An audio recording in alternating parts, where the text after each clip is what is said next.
네, 여러분들 들쥐 보신 적 있어요? 저는 어릴 때 들쥐를 봤어요. 강아지가 들쥐를 잡더라니까. 그래서 그때도 봤고 군대 가서도 봤는데 제대하고는 본 적이 없습니다. 여러분들 중에는 들쥐를 보신 분도 계실 거고 보지 못하신 분도 계실 텐데 중요한 건 아쉽진 않죠.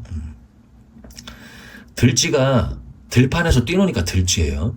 근데 들판에서 뛰노는 생명체는 들쥐만 있는 건 아니에요. 세균도 있단 말이에요.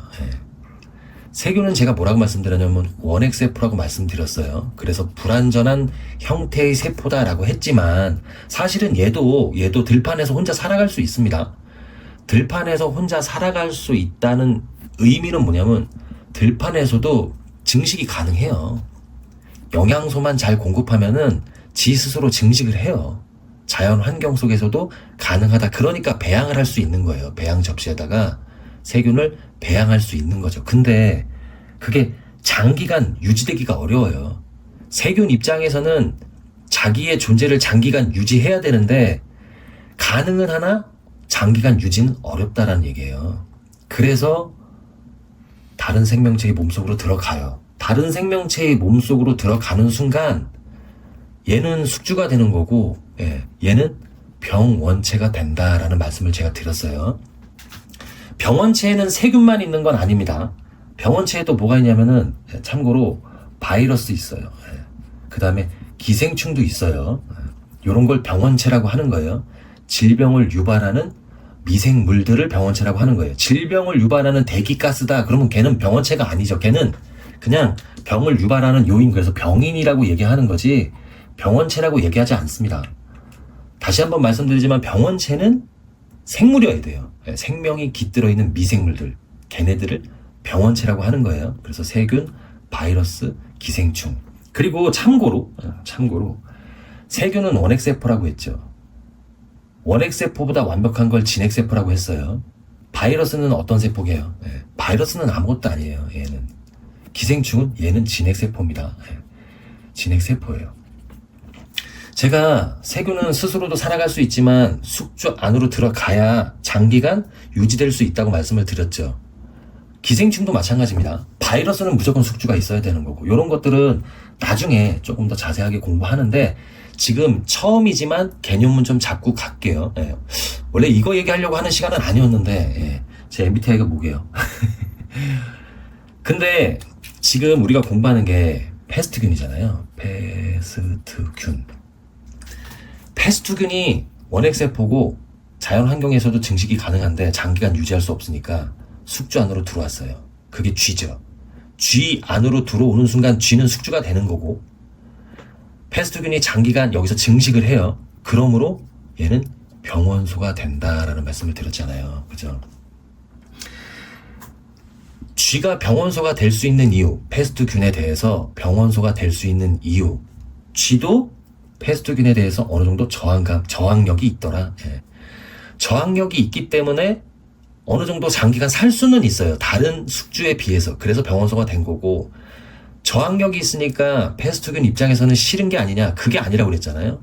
저항력이 있기 때문에 어느 정도 버텨주니까 패스트균도 장시간 살 수가 있는 거죠. 영역을 넓힐 수가 있다. 그래서 쥐를 좋아하지만 쥐도 결국엔 죽는다라는 거예요. 쥐가 죽으면 아쉬워하는 생명체가 있습니다. 걔네들을 뭐라고 해요? 쥐벼룩이라고 하는 거예요. 쥐벼룩도 들쥐의 피를 빨아먹고 살고 있는데 너 때문에 쥐가 죽으니까 내가 살 수가 없다라는 거죠. 근데 패스트균에 감염되기 전에도 피를 빨았고 패스트균에 감염되고 나서도 피를 빨았잖아요. 차이점은 뭐냐면 패스트균에 감염되기 전에는 소화가 잘 됐는데 패스트균에 감염된 이후부터 소화가 안 돼요. 왜냐하면은 이 패스트균이 쥐벼룩 몸속으로 들어와요. 그래갖고 증식을 하는데 증식을 하면서 소화관을 막아버려요. 그러니까 피를 더 이상 빨 수가 없잖아요. 그쵸? 여기서 중요한 단서가 또 하나 있긴 한데 쥐벼룩의 세포에 들어간 게 아니라 소화관이라는 공간에 들어가서 증식을 하는 거죠. 그쵸? 그러므로 제가 말씀드렸잖아요. 숙주의 세포가 아니더라도 살아갈 수 있다는 증거도 되는 거예요. 그걸 참고로 또 말이 나온 김에 말씀을 드리고 그러면은 쥐벼룩은 일단은 도끼를 바짝 품고 있습니다. 배가 엄청 고파요. 그죠? 피를 빨던 쥐가 죽으니까 더 이상 피를 빨 데가 없잖아요. 거기다가 소화관까지 막혀버리니까 독이 바짝 오릅니다. 그래서 대상을 바꿔요. 사람으로. 예. 사람의 피를 빨기 시작해요. 피를 빠는데 일단 막혔던 데를 뚫어야 되잖아요.